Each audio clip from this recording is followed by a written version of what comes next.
Hello, my name is Jean-Jacques Nantel.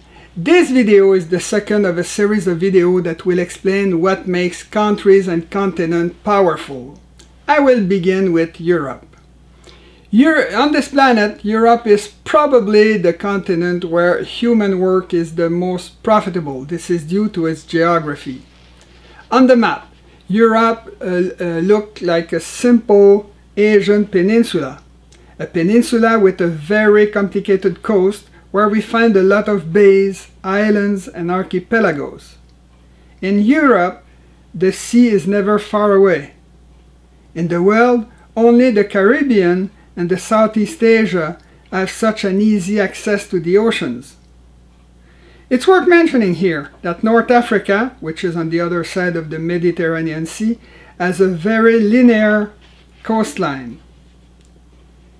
Europe is also surrounded by territories where very few humans live.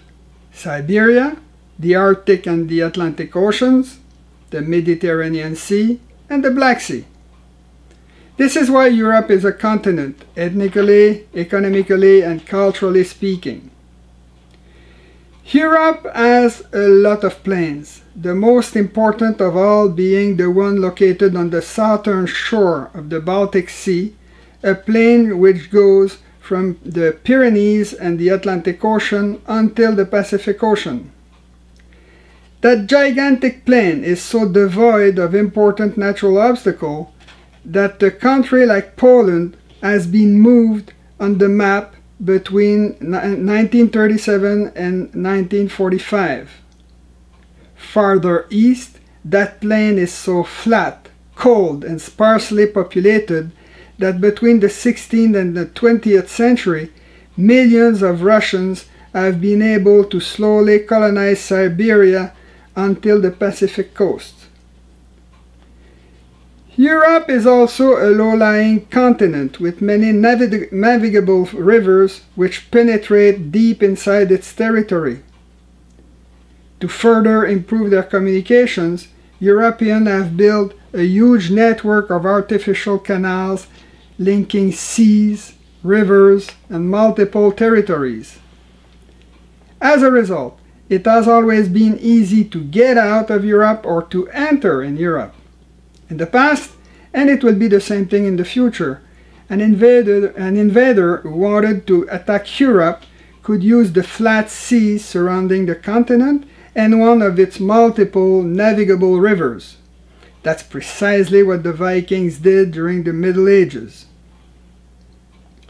It's important to say that very few of the largest European rivers flow in the same direction. Poland, for instance, does not have the same climates and the same interest to defend than Italy or Portugal. This explains why Europe has never been united, and the fact that in the past its very diverse nations have often been very creative. Something else. All over the world, rivers make communication so easy between the two shores, their two shores, that they tend to unite a nation living in its floodplain. On the other hand, rivers have always been an obstacle for an invader coming in a perpendicular direction. Another important characteristic of Europe is its temperate climate and its well-watered plains, which made it an agricultural continent. As you can see on the map, North Africa has a much drier climate, which made it a country of nomads.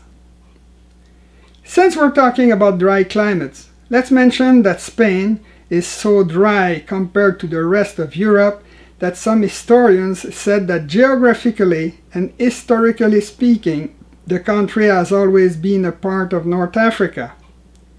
In the past, Spain and Portugal had a strong tendency to look towards the south, while France was rather looking towards the large northern European plain where she fought most of her wars. The natural openness of Europe has some major downsides. For instance, the fact that pandemics could easily enter the continent to kill a large proportion of its inhabitants. and it's far from over. When Europe was politically or militarily weak, its openness and its wealth also attracted multiple invasions from the north, the east, the southeast, the south, and the southwest. In prehistory, we know, for example, that the different language groups on the continent came from the west, from the east, in different waves. After the Basque language, still spoken on the border of France and Spain, and which is probably the last remnant of the pre-Indo-European languages, came the Celtic languages, which were present all over Europe and even in Turkey 2600 years ago, and which only survive in Scotland, Ireland, Wales, and Brittany. After them came the ancestor of the Latin languages, then some Uralic languages like Finnish or Hungarian, the Germanic languages, and finally the Slavic languages. It's also by the large North European plain that the Huns and the Germanic tribes passed to attack and destroy the Roman Empire. During the Middle Ages, many other invasions used the same route. As we said earlier, the Viking came from the north. Finally, there were the multiple attacks and counterattacks between the nomadic North Africa and the agricultural Europe that happened during the last millennia. In the first millennium before Jesus Christ, the Greeks colonized the northern shore of the Mediterranean Sea, while the Phoenicians colonized its southern shore and Spain, where they built an immense commercial empire. Europeans, in fact the Greeks and the Romans, ended up attacking and destroying Carthage, whose empire immediately became part of the Roman Empire. During the 7th and the 8th centuries, the Muslims counterattacked and conquered North Africa, Spain, and a significant proportion of France. The Reconquista in Spain and the Crusades were the response of Europe. Then the Turks counterattacked and took North Africa and a large part of Eastern Europe. Between the 18th and the 20th century, Europeans took advantage of their Industrial Revolution to conquer again North Africa and practically the whole planet. Finally, there was the vast European retreat we call the decolonization of the world, which followed the suicide of Europe during the two world wars.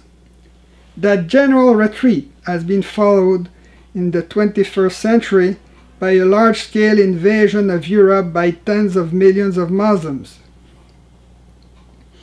A lot of people believe that Islam is the real reason why the population living on the two shores of the Mediterranean Sea never merged to form a common civilization. It's not true.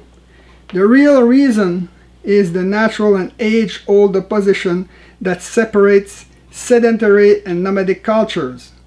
The two groups of nations already refused to merge during the Roman Empire, centuries before the birth of Muhammad. The same thing happened with the nomads of Genghis Khan, who were not Muslims and who always refused to become Chinese or European.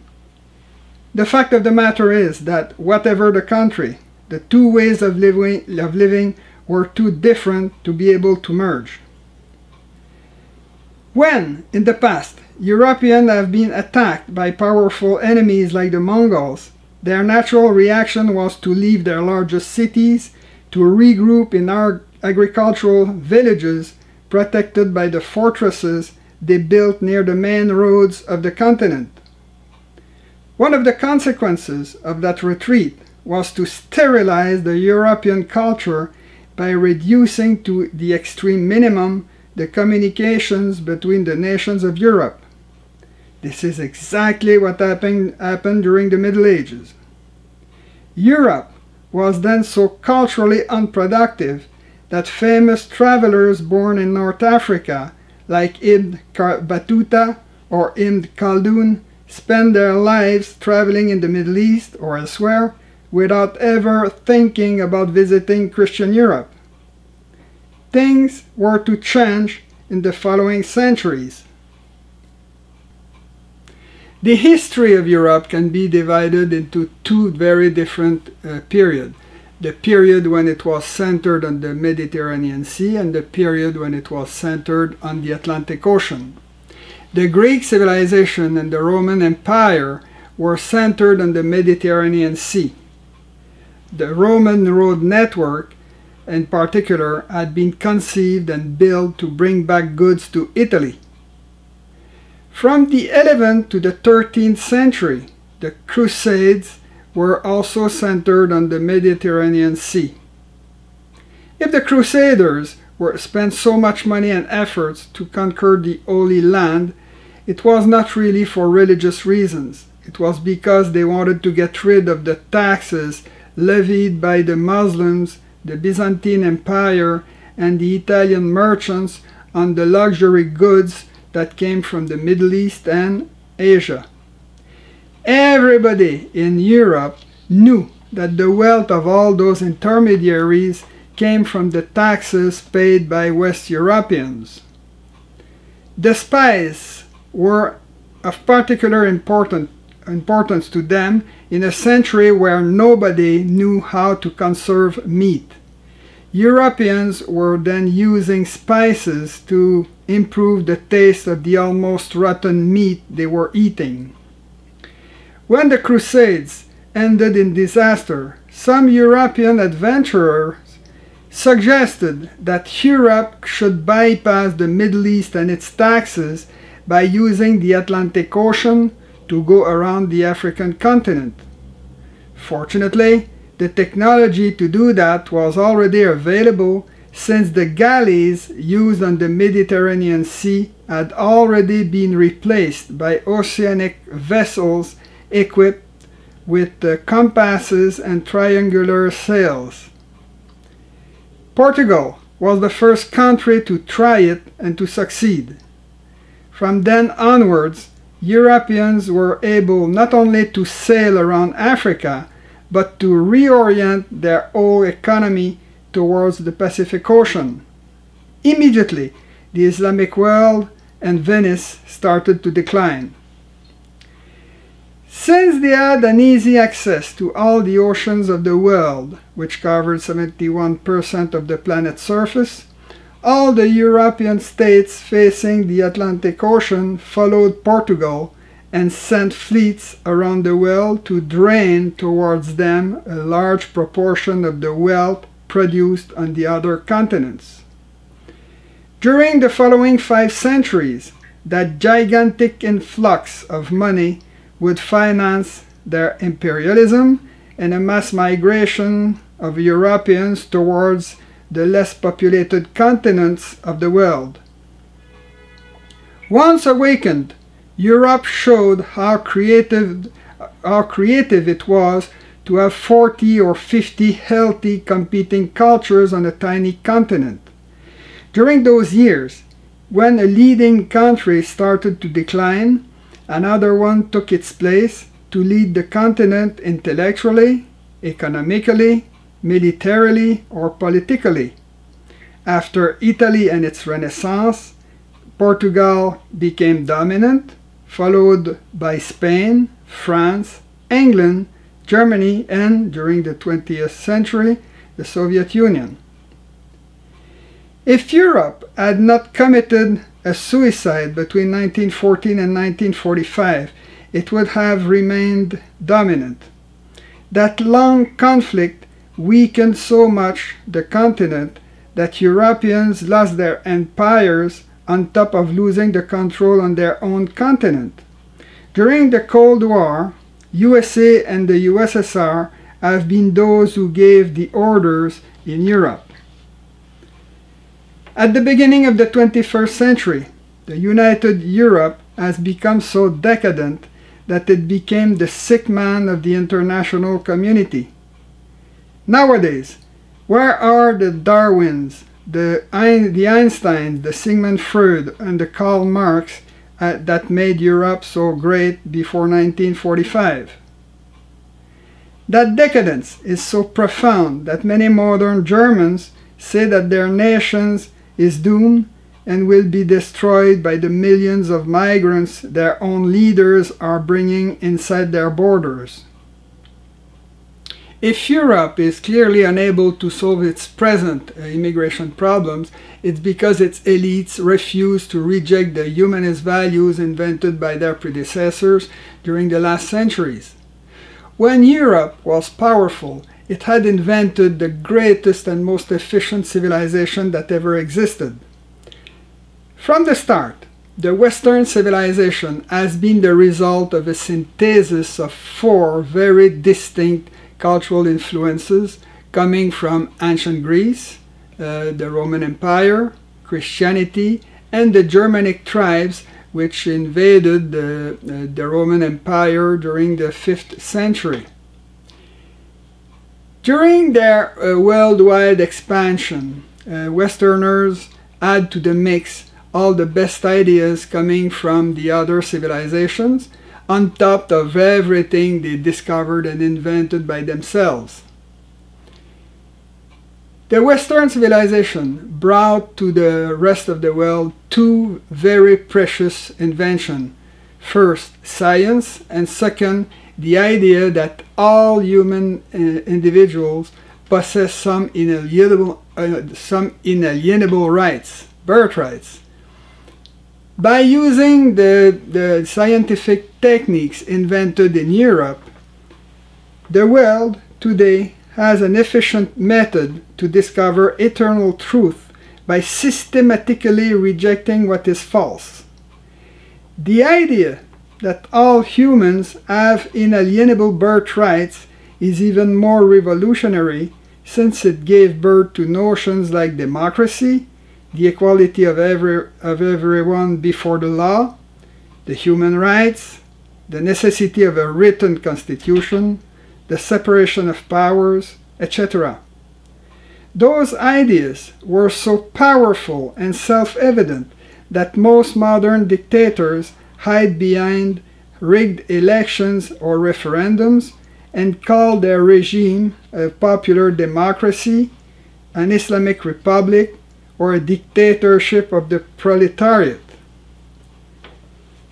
The Western world is also a powerful geopolitical reality, since Europeans and their descendants nowadays control 3 continents: Europe, Oceania, and the 3 Americas, on top of being solidly rooted in places like Siberia, Israel, or Southern Africa. The Westerners also control, directly or indirectly, all the main maritime choke points of the world. Finally, we must not forget the massive westernization of all the other civilizations of the world. It is striking that after their decolonization, almost all the non-Western nations of the world kept copying the Western world. That undeniable historical fact proves that despite all the crimes and destructions attributed to the Western world during the last centuries, Europeans' actions have had a very positive effect on the rest of the world. Something else. Nowadays, European languages totally dominate the world, including in some gigantic multilingual countries like India, Nigeria, Congo, or South Africa, where they are used as neutral communication languages. In the modern world, English in particular has no real competitor. As a result, almost all the modern international exchanges and negotiations use European languages in a purely Western intellectual atmosphere. Even if Europe was to become even weaker than today, it would still enjoy the geographical advantages we described in this video. it will also be able to count on the support of all its descendants living on the other continents. Europe is not alone and will never be in the future. Then, what will happen to the continent in the future? Will it slowly evolve towards the sterile cultural, economic and political union dreamt by a large part of its elites? Will it destroy the nations which made Europe so great in the past by organizing an invasion of millions and millions of non-Western migrants? If we take into account the geography and the history of Europe, such an outcome is highly improbable. First, the sedentary culture of Europe and of the nomadic culture of the North Africans have never been able to merge to form a unified civilization. As a result, we can predict that both groups will separate again after another brutal allergic reaction. Such an allergic reaction is clearly perceptible in modern-day Europe. Second, as we explained before, the European nations have diverging interests and their cultures are too different to accept their dissolution in an English-speaking federation led by civil servants where the nations and their electors have nothing to say. It's important to understand that sterilizing the continent by killing its very diverse national cultures will weaken Europe and could even kill it.